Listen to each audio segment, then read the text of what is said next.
Good evening students, welcome to Sagar tuition 96। आज हम class 7 के लेसन 4 पढ़ेंगे ज्योग्राफी के, जिसका नाम है एयर। ये पार्ट 2 है। कल हमने पार्ट 1 पढ़ लिया था, अब पार्ट 2 पढ़ेंगे। तो सबसे पहले हम पढ़ेंगे इसमें एटमॉस्फेयर को डिटेल्स में।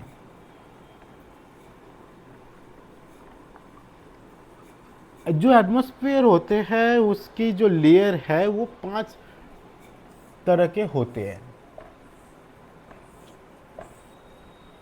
सबसे पहला लेयर आता है ट्रोपोस्फियर। क्या आता है? Troposphere.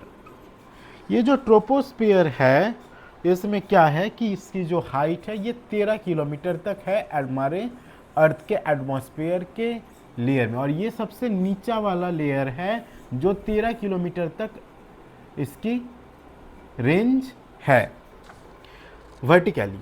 The air we breathe exist here. हम जिस हवा में सांस लेते हैं वो इसी लेयर पे होता है। इसी में ऑक्सीजन है, इसी में CO2 है, और भी कई सारे गैस इसी जगह पे मिलते हैं, जिसके वजह से ह्यूमन बींग सरवाइव कर पाते हैं। रेनफॉल, फॉग, हेल स्टॉर्म्स, ये सब भी यहीं आते हैं। तो क्या क्या होता है इसमें?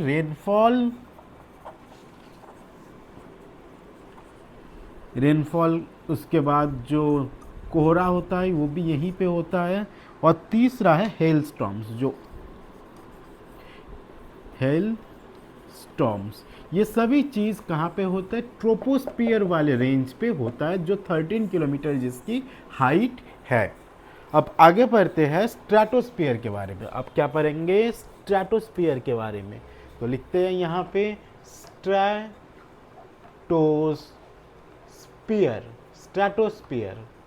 ये जो स्ट्रेटोस्फियर है ये क्या है? 50 किलोमीटर तक ये रेंज है, इसकी हाइट है। ये अर्थ से 15 किलोमीटर तक होते हैं। जैसे कि बना लेते हैं एक डायग्राम 50 किलोमीटर। अब क्या है कि इसमें क्या होता है कि making condition most ideal for flying aeroplanes इसी जगह पे सबसे अच्छा बिना टर्बुलेंस के जा पाते हैं, क्योंकि यहाँ पे कोई भी रेनफॉल, फॉग या हेलस्टॉर्म का सामना फ्लाइट को करना नहीं पड़ता। ओजोन लेयर इसी जगह पे देखने को मिलता है, और ओजोन लेयर हमें पता ही है क्या इंपॉर्टेंस है इसकी। ओजोन लेयर क्या करते हैं कि जो हार्मफुल सन रेज है वो एंटर नहीं करने देते। कहाँ पे? ना अर्थ पे। लेकिन हाँ, और ओजोन लेयर की जो फॉर्मूला है ये O3 होता है। इसकी बॉन्डिंग क्या होती है? 3 ऑक्सीजन से होता है, जबकि ऑक्सीजन गैस जो अर्थ के ट्रोपोस्फियर पे है वो क्या है? O2। आगे बढ़ते हैं, अब देखते हैं क्या है मेसोस्फियर। अब हम पढ़ेंगे किसके बारे में? मेसोस्फियर के बारे में। तो लिख लेते हैं यहाँ पे मेसोस्फियर।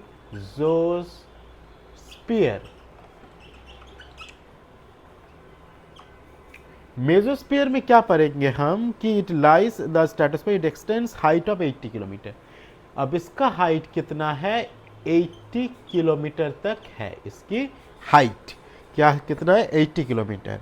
Meteoroids burn up. अब जो मीटेरॉइड्स होते हैं, जो उल्कापिंड होते हैं, वो इसी लेयर पे जैसे ही एंटर करता है तो ये यहाँ पे क्या होता है? हीट जनरेट होता है बाई फ्रिक्शन। किस वजह से? फ्रिक्शन के वजह से। फ्रिक्शन क्या है ये हम साइंस में पढ़ चुके हैं। तो हीट बाई फ्रिक्शन से क्या होता है कि मेसोस्फियर में बर्न करना शुरू हो जाता है। कौन सा चीज? न मीटेरॉइड्स। थर्मोस्फियर के बारे में अब हम पढ़ेंगे। अब हम क्या पढ़ेंगे? थर्मोस्फियर के बारे में। थर्मोस्फियर क्या है कि इसकी जो हाइट है ये क्या होता है कि rapidly increasing. Ionosphere is a part of this. अब थर्मोस्फियर के क्या पार्ट है? ये आयोनोस्फियर। क्या है? आयोनोस्फियर। It extends between. अब इसकी जो हाइट है इसके बारे में हम पढ़ते हैं। क्या है कि ये है 80 से 400 किलोमीटर तक इसकी रेंज है। मतलब ये 80 किलोमीटर तक है। 80 किलोमीटर से इसकी हाइट शुरू होती है और ये 400 किलोमीटर तक है। इसके बाद जो स्पीयर आता है वो आता है एक्सोस्फीयर। एक्सोस्फीयर में क्या होता है कि ये upper most layer of atmosphere is known as exosphere.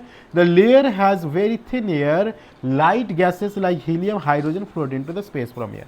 और एक्सोस्फीयर में सिर्फ क्या मिलता है, हमें दो ही प्रकार के गैस मिलते हैं जो काफ़ी लाइट गैस होते हैं, हल्का होता है, जैसे कि हीलियम एंड हाइड्रोजन, जो क्या होता है इस जगह पे एक्सोस्फीयर में फ्लोट करते हैं।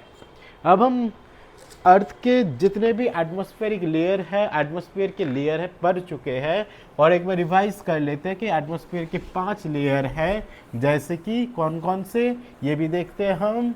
पहला है ट्रोपोस्फियर, दूसरा है स्ट्रेटोस्फियर, तीसरा कौन सा है स्फीयर, आयोनोस्फियर, एक्सोस्फियर, थर्मोस्फियर। ये सब लेयर है हमारे किसके, न अर्थ के एटमॉस्फेयर के लेयर है। अब हम पढ़ेंगे वेदर और क्लाइमेट के बारे में। क्या पढ़ेंगे, वेदर और क्लाइमेट के बारे में। वेदर क्या होता है, जो day to day time to time changes हो सकता है वेदर में, लेकिन क्लाइमेट में क्या है, कोई भी टाइम टू टाइम चेंजेस नहीं होंगे।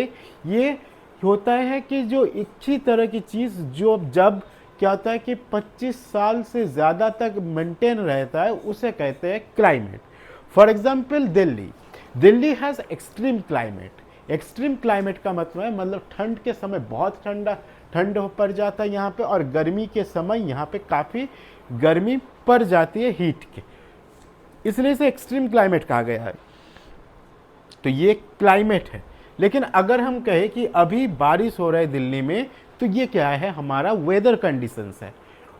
ठीक है, नेक्स्ट है मॉडरेट क्लाइमेट किसे कहते हैं। मॉडरेट क्लाइमेट होते हैं जहाँ पे ना ज़्यादा गर्मी होता है और ना ज़्यादा ठंडी होती है, जैसे कि मुंबई जैसी, ये कोस्टल एरिया में ज़्यादातर देखने को मिलता है।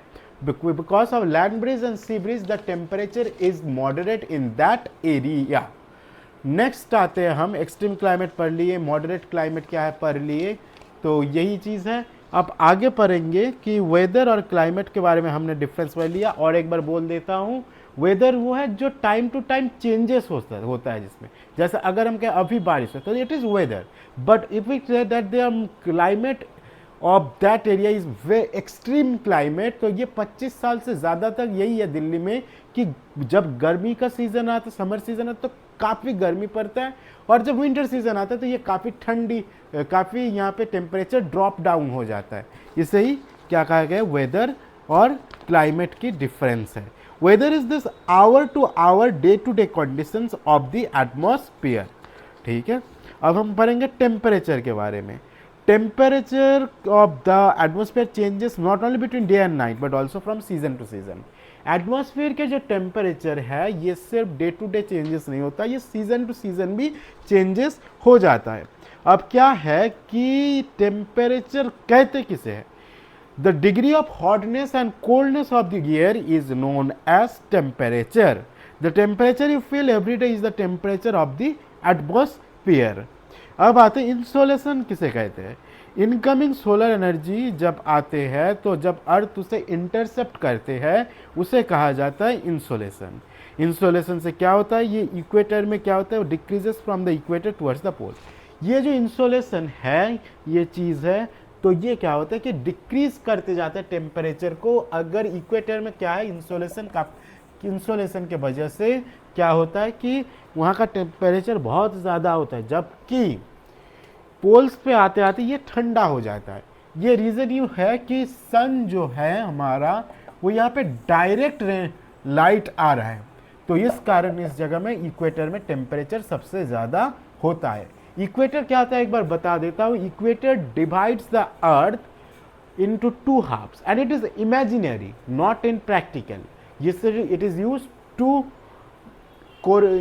to measure and understand the various climatic and weather features of our earth and many others also here. अब देखो सन की लाइट जब यहाँ पे डायरेक्ट पड़ेगा तो टेम्परेचर ऑब्वियसली यहाँ पे ज़्यादा बढ़ेगा। फॉर एग्जाम्पल ये एक अगर हम एक चूल्हा बनाएं और यहाँ पे बर्तन रखें तो क्या होगा, उस बर्तन से पानी अगर उबाला जाए, उस चूल्हे से अगर पानी को उबाला जाए तो टेम्परेचर जल्दी बढ़ेगा। लेकिन अगर हम यही चीज़ यहाँ पे चूल्हा रखे, यहाँ पे बर्तन रखे, तो टेम्परेचर में क्या होगा, कमी देखने को मिलेगा। ठीक, यहाँ भी यही हो रहा है, यहाँ पे 90 डिग्री एंगल बना रहा है सन रेज, जबकि यहाँ पर जाते जाते पोल तक जाते जाते इसकी जो डिग्री है ये डिग्री कम होते जा रहे हैं, जिसके वजह से डायरेक्ट सनलाइट नहीं आ पाता यहाँ पे।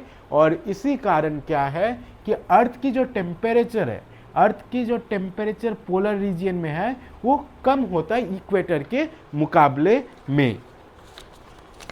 अब हम दूसरा टॉपिक पढ़ेंगे एक, जैसे कि cyclone.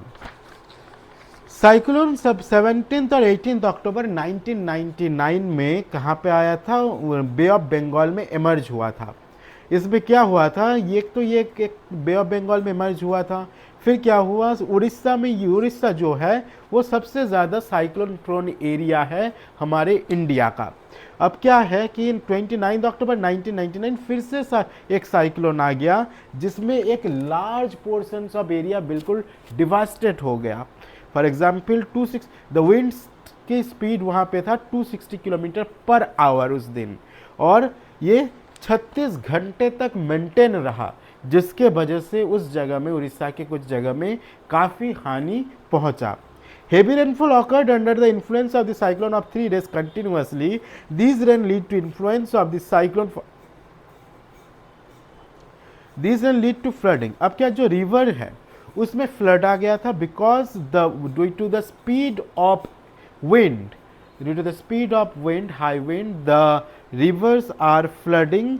The cyclonic wind cause tidal waves, जो टाइडल वेव्स था वो कितना हो गया, 20 किलोमीटर तक अंदर चला गया हमारे लैंड एरिया में, और ब्रॉट मैसिव डिस्ट्रक्शन, जिससे काफ़ी डिस्ट्रक्शन हुए। और जो वेव्स था वो 7 मीटर से 10 मीटर तक की उसकी हाइट देखने को मिला। इससे क्या हुआ, मैसिव डैमेज हुआ किसका, न पैडी क्रॉप्स का। अब हम पढ़ेंगे और एक टॉपिक इसके बारे में, मॉइस्चर क्या है, कोल्ड एयर और मॉइस्ट एयर, कन्वेंशनल रेनफॉल, इसके बारे में अब हम किसी और चैप्टर में पढ़ेंगे। आज के लिए इतना ही, थैंक यू।